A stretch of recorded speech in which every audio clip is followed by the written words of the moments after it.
Ecco, abbiamo parlato dell'insieme di tristezza e di gioia. In realtà ho ricevuto stamattina una notizia molto triste, terrificante, cioè che durante i vespri ieri sera il caro frère Roger Jutz, fondatore della comunità di Taizé, è stato coltellato, ucciso, probabilmente da una squilibrata, è morto. E questa tristissima notizia mi colpisce tanto più perché avevo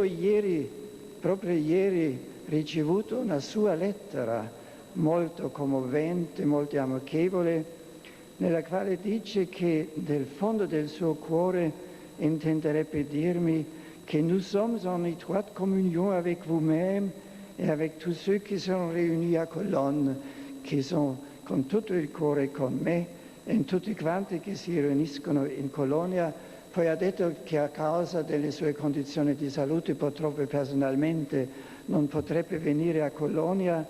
ma sarebbe presente spiritualmente, i suoi fratelli sarebbero presenti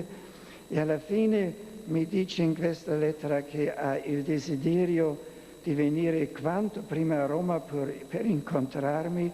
e per dirmi combien notre communauté de Taizé voudrait cheminer en communion avec le Saint-Père, come tutta la comunità di Taizé ha l'intenzione di camminare insieme col Papa. E poi ha scritto a propria mano: Très Saint-Père,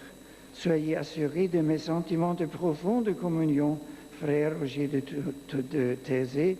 sia sicuro dei suoi sentimenti di profonda comunione. In questo momento di tristezza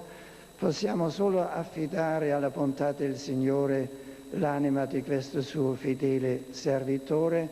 e sappiamo che dalla tristezza, come abbiamo sentito adesso, rinascerà la gioia che è nelle mani della bontà eterna, dell'amore eterno, arrivato alla gioia eterna, e Lui ci ammonisce di essere fedeli lavoratori nella vigna del Signore, sempre anche in situazioni tristi, sicuri che il Signore ci accompagna e ci dà la sua gioia.